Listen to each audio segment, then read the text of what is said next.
विद्युत धारा विद्युत एक प्रकार की क्या है, ऊर्जा है, जिसका हम दैनिक जीवन में उपयोग करते हैं। घरों के बल्ब, टीवी, पंखा, फ्रिज, प्रेस चलाने के लिए हम लोग विद्युत ऊर्जा का ही प्रयोग करते हैं। बड़े बड़े कारखानों में मशीन और खेती के लिए पानी का पंप चलाने के लिए भी विद्युत ऊर्जा की आवश्यकता होती है। हम लोग आज विद्युत ऊर्जा के बारे में पढ़ेंगे, जानेंगे कि विद्युत ऊर्जा को किस में हम नापते हैं। जैसे लंबाई को मीटर में नापते हैं, द्रव्यमान को हम किलोग्राम में नापते हैं। ऐसे ही बहुत सारी चीज़ों को हम अलग अलग पैमानों से नापते हैं। तो देखेंगे विद्युत ऊर्जा को कैसे नापा जाता है। अभी हम एक प्रैक्टिकल भी करके आपको दिखा रहे हैं। यहाँ पर इसमें लिखा है विद्युत धारा की परिभाषा और मात्रा। ये हम टॉपिक पढ़ रहे हैं। इसमें किसी चालक को घर्षण द्वारा आवेशित किया जा सकता है। यहाँ पर जो चालक लिखा है हमारा वो गलत है। चालक वो होता है जिसमें विद्युत चल सकती है, और जिसमें विद्युत ना चले वो अचालक कहलाता है। तो यहाँ लिखा होना चाहिए कि किसी अचालक को घर्षण द्वारा आवेशित किया जा सकता है। वो भी हम आपको करके दिखाएंगे। आप इसी तरीके से रहिएगा।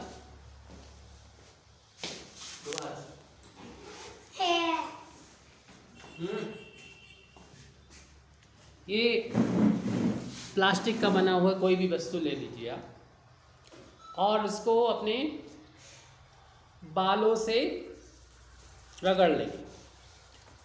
अब यहाँ पर आप फोकस करेंगे। देखिए इसके पास में जब लेके आएंगे तो देख रहे हैं इसमें जो कागज़ के छोटे छोटे टुकड़े पहले से रखे थे, वो देखिए किस तरीके से ये इससे चिपकने की कोशिश कर रहे हैं। क्योंकि अभी हमने बोला था कि अचालक जो होता है, कोई वस्तु होती है, उसको जब हम रगड़ते हैं यानी घर्षण करते हैं तो उसमें आवेश आ जाता है। तो इस वस्तु पे आवेश आया गया। आवेश दो प्रकार के होते हैं, धनावेश यानी पॉजिटिव चार्ज और ऋण आवेश यानी नेगेटिव चार्ज। किसी वस्तु को तो यहाँ पर हमने जैसे रगड़ा था अभी, तो दो तरह के आवेश आ गए। अगर एक पर पॉजिटिव आ रहा है तो दूसरे पर, जिस पर रगड़ा गया है उस पर नेगेटिव आ जाएगा। अगर इस पर पॉजिटिव आ गया तो इस वाले पे नेगेटिव आ जाएगा। मतलब अलग अलग आते हैं। वो डिपेंड करती है कि दो वस्तुएं वो कौन सी हैं। हालांकि हमारा अभी ये टॉपिक नहीं है, फिलहाल अभी हम आगे चलते हैं कि हम दो तरह के आवेश होते हैं, एक धनावेश होता है और दूसरा ऋण आवेश होता है।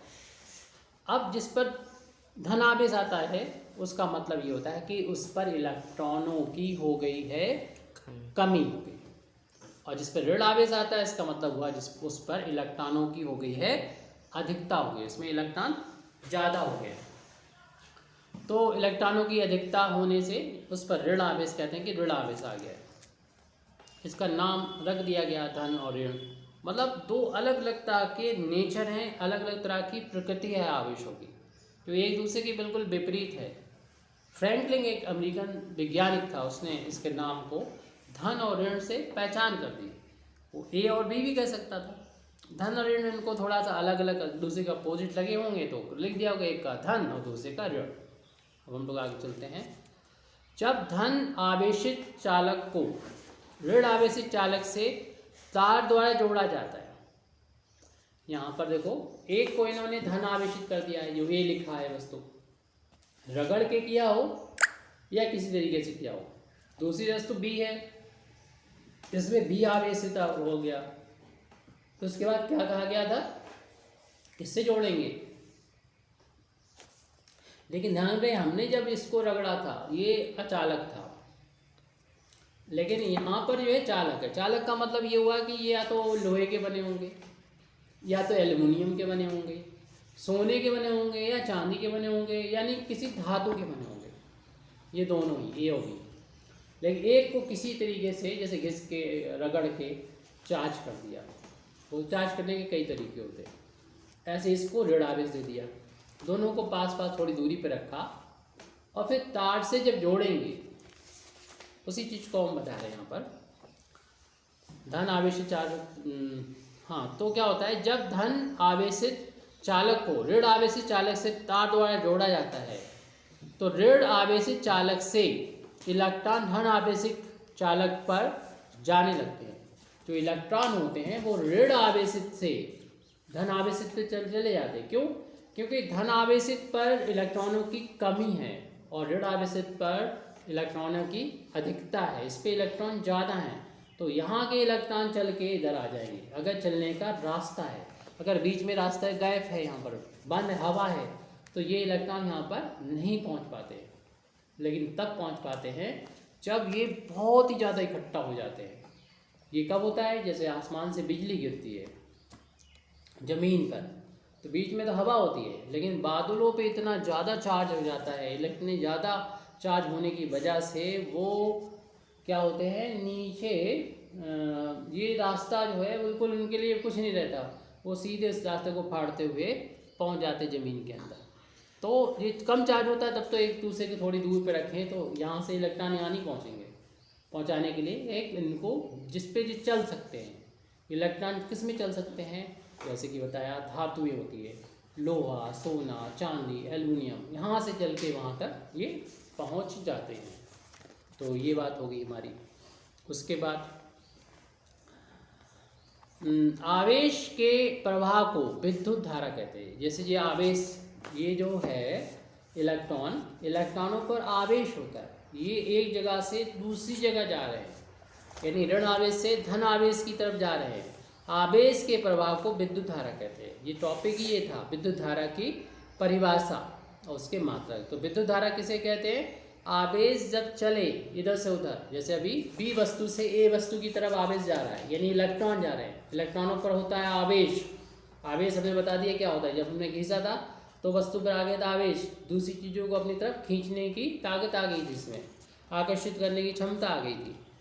वैज्ञानिकों ने विद्युत धारा की दिशा ऋण आवेश के चलने की दिशा के विपरीत अर्थात धनावेश के चलने की दिशा में माना।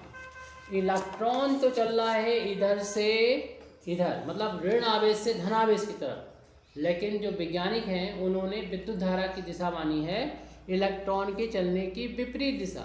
इलेक्ट्रॉन इधर आ रहे हैं बी से ए, लेकिन विद्युत धारा की दिशा मानी जाती है ए से बी। विद्युत धारा वैज्ञानिकों ने मानी है कि इलेक्ट्रॉन के चलने की विपरीत दिशा, यानी ए से लेके बी, इलेक्ट्रॉन अगर उधर से इधर आ रहे हैं, उधर से इधर आ रहे हैं, तो विद्युत धारा की दिशा इधर से उधर होगी, यानी ए से बी की तरफ होगी। ये बात समझ में आ गई? तो विद्युत धारा की दिशा पता चल गई आपको। आवेश धन आवेशित चालक, वैज्ञानिकों ने विद्युत धारा की दिशा ऋण आवेश से के चलने की दिशा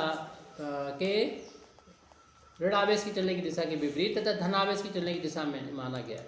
अब इसकी परिभाषा अपने, ये तो वैसी हो गई आपकी लैंग्वेज में, इसको बिल्कुल डिफाइन कैसे करेंगे? विद्युत धारा को I से प्रदर्शित करते हैं। इसका फार्मूला होता है, ऊपर तो लिख दो, चालक में प्रभावित आवेश की मात्रा, कितना आवेश इधर से उधर गया है उसको हम लोग Q से लिखते हैं। Q विद्युत चालक में प्रवाहित आवेश की मात्रा, कितना चला है आवेश इधर से उधर, वो लिखेंगे ऊपर और भाग दे देंगे, डिवाइड कर देंगे किससे? विद्युत आवेश के प्रवाह का समय, कितने टाइम में ये चार्ज आवेश इधर से इधर आया है उसे कर देंगे, भाग दे देंगे। इनका भागफल जो आएगा इसी को बोलते हैं विद्युत धारा, और I से इसको प्रदर्शित करते हैं, एक हिसाब से इसको नापते हैं। I है कितना, क्या रफ्तार है इधर से उधर जाने की, आवेश यानी एक सेकंड में कितना आवेश इधर गया है, इसी को विद्युत धारा कहते हैं, ऐसा समझ लो।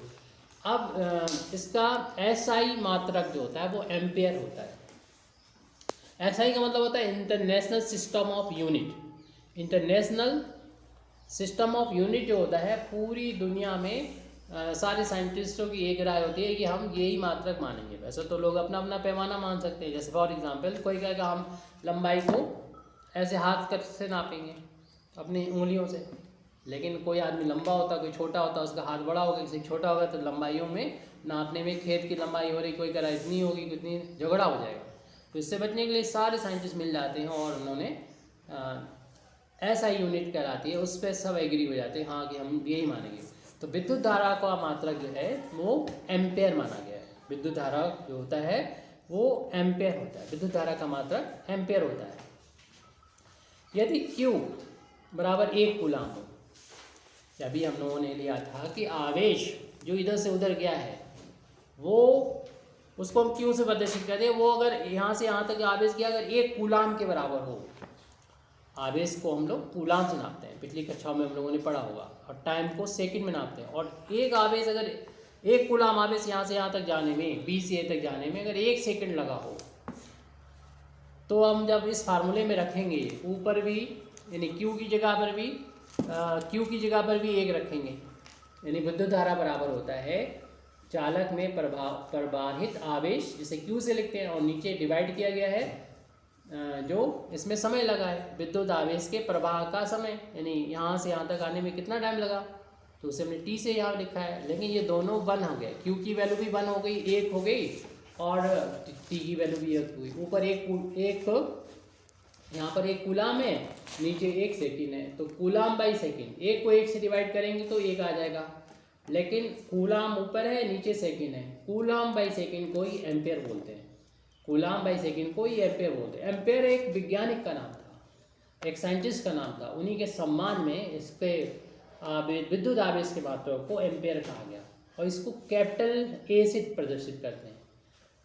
विद्युत जो धारा होती है उसके मात्रक को कैपिटल A से प्रदर्शित करते हैं। जितने भी वैज्ञानिकों के नाम हैं उनको कैपिटल से ही डिनोट करते हैं। जैसे कि मीटर है, लंबाई का नापते हैं मीटर है, मीटर को हम स्मॉल में लिखते हैं क्योंकि ये वैज्ञानिक का नाम नहीं है।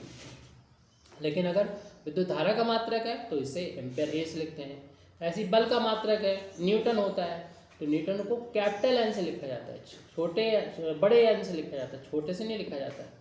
जो छोटे से लिखा जाए तो समझ लो वो ऐसे ही हमने मात्रक के नाम रख लिए, जो कैपिटल में लिखे हों लेटर से तो समझ लेना वो किसी वैज्ञानिक के नाम का पहला अक्षर है, जैसे एम्पेयर।